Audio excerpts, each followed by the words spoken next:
Ooh, that looks tasty. Welcome folks, today the Hungry Gamer is back with another mini review, and today we're talking about Feudum from Odd Bird Games, designed by Mark Swanson. Now, this is a big game, and what you're going to be able to see up in the corner is a solo play video that I also made, which you can find a link to down in the description. Now, this is a game that I was always scared of, because this is the game that is renowned to have the hardest rules, or one of the hardest rules, one of the heaviest games you're going to find on Board Game Geek, etc., etc. And I met Mark, the designer, at Gen Con, not this past year, but the year prior. And he told me it's just not that hard. It just really isn't. And it kind of stuck in my head, and I reached out to him and said I'd like to cover it. It's an older game, and I recognize that there's less value in sending a review copy of an older game. And so I made a deal with him. And the deal was I would do a solo playthrough video as well as my review. And so he sent me, and so they were kind enough to send me a copy of the base game, and I purchased the solo expansion on my own. So just full disclosure. In any event, so what Feudum is this game where you are trying to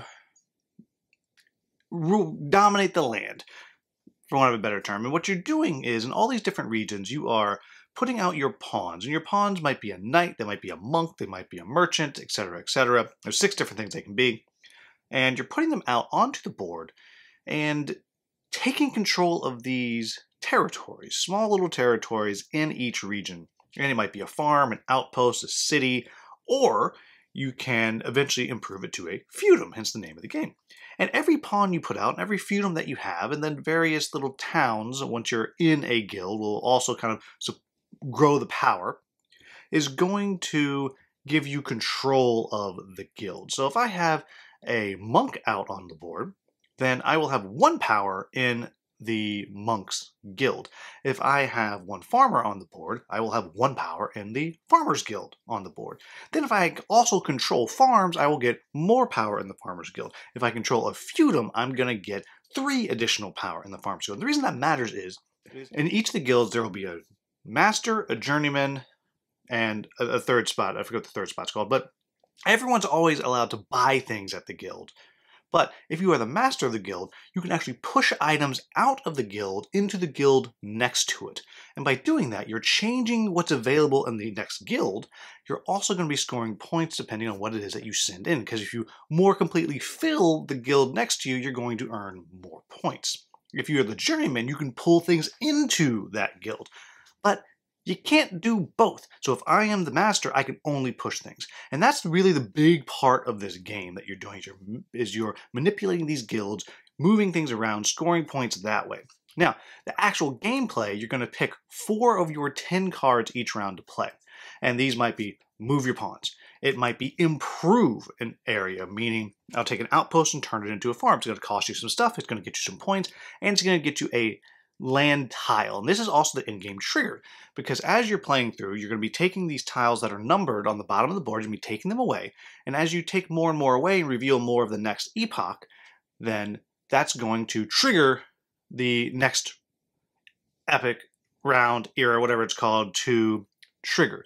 Then you'll get scoring for who controls each guild, for what you may have on the board, and so on and so on, and then you move to the next one. However, there's also things like conquering, and you actually have to conquer each other a little bit, because at the end of the 2nd, the 4th, and the last era, you're going to actually lose points if you have not been doing some conquering.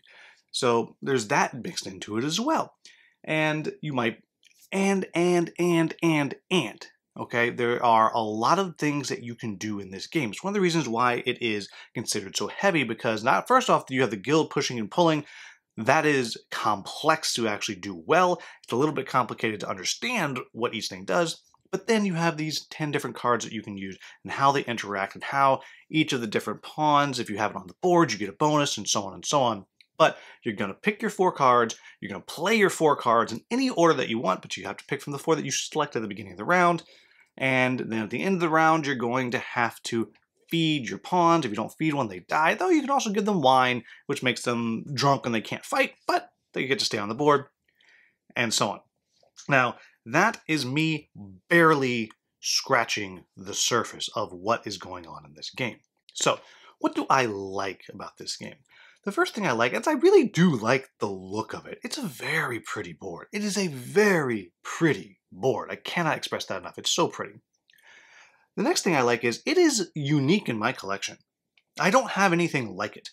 The way you're managing the guilds and pushing and pulling, and they're constantly changing, and you're hoping somebody does a pull into the guild that you want to buy stuff from, it is fascinating. It is, as I said, different from anything I've ever played. I also really enjoyed the card play, the way you're selecting your 4 cards, and the way that you're just kind of, then once with those 4, you're picking the order which you're going to do it, and you're reacting to what other players are doing. There's a little bit of prediction of, well, someone might attack me, so I'm going to play a defend card. And along with that, you have to manage your resources. And all of that, I just think it works very well in a very satisfying way. The next thing I'll say is, it's very challenging to do anything in the game. And that's kind of cool, because you really have to dig in and figure out, how am I going to make this happen? How am I going to leverage what the other players might be doing to make this happen? It's fascinating. It is absolutely fascinating. And the last couple things I'll say is, I really appreciate the way the guilds work, because really that's pretty much the most important part of the game. Not the only part of the game, because you can't control the guild unless you have things out on the board.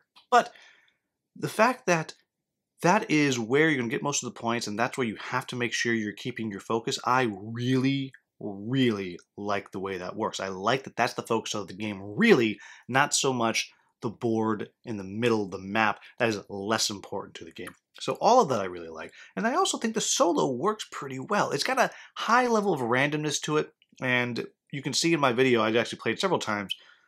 Well, first I made some dumb mistakes in the video, but the second thing that you'll see in the video is there were a couple times I wasn't quite sure exactly how it works. And so there's a little bit of not quite sure how things work there. So there's a little bit of ambiguity, I think, in the rules, or maybe I just didn't read them very well. But overall, I think it is a fun challenge. And it's actually what made me rethink whether or not I'm going to cull this game. Because I was all ready to cull the game simply because, and I'll talk about why in the quibbles, but I was ready to cull the game. And playing solo again makes me rethink that, because it's a unique game, and the solo I really enjoyed, and I want to go back to it. So, what are my quibbles with the game? The first one is, though the board is very, very pretty, it can be hard to read some of the things on the board. Some of the iconography, it's just like really small. It says, go to the west area of a region. Well, those little letters are super, super tiny. It might be, there's some of the paths that you take. So you can pass through the water. Sometimes you can only go under the water with the submersible that you can buy. And sometimes you can go over the water only if you have a boat. But they're so small and it's so pretty, but you really have to stop and look. So it can be very hard to read what it is you're supposed to do sometimes on the board. The next thing I'll say is the overall complexity of the game. The cards themselves become relatively easy to understand after half a game. The challenge is the guilds and how they work and how they score and what you can do. While it is the best part of the game, it is the most complicated part of the game, and it is a constant looking at your cheat sheet to make sure you know what it is that you can do, and it takes a long time to really internalize that. I've played this game many times now, and I still have not fully internalized exactly what all the guilds do. And so that is kind of why you look on BGG, it has such a heavy weight. It is a lot to learn. And because of that, it's going to take a couple of games before you actually feel comfortable. And with a game that is not the shortest, it's not a super short game, and a game that is very complicated, that is a big ask for some groups. Which brings me to the next thing that I'm going to say here, and that is, I had a very hard time getting this game to the table. Because finding people that wanted to dig into that rules crit, that wanted to make that commitment and learn the game, has not been easy. And I have yet to be able to play a 4+ player game. And it's just because I can't make it happen. And I had this game for over a year before I made this video. So there is a challenge there. And that is actually why I was thinking, well, maybe I just need to let this game go, because it's cool, it's interesting, but I just can't get it played. But as I said, revisiting the solo after a while has made me much, much more interested in holding on to it for a while. So there you have it, folks. Feudum is a game that I do agree with the publisher, with the designer. It is not as complicated as you think it is. I will also say, it's one of the most complicated games that I have. It's not impossible. But it is not for the faint of heart, and it is not for somebody that's looking for something light and casual. There's a lot going on, and you're gonna have to play several times, and you're gonna also have to probably enjoy playing games solo to kind of really figure things out, and it's very pretty, and it is totally unique.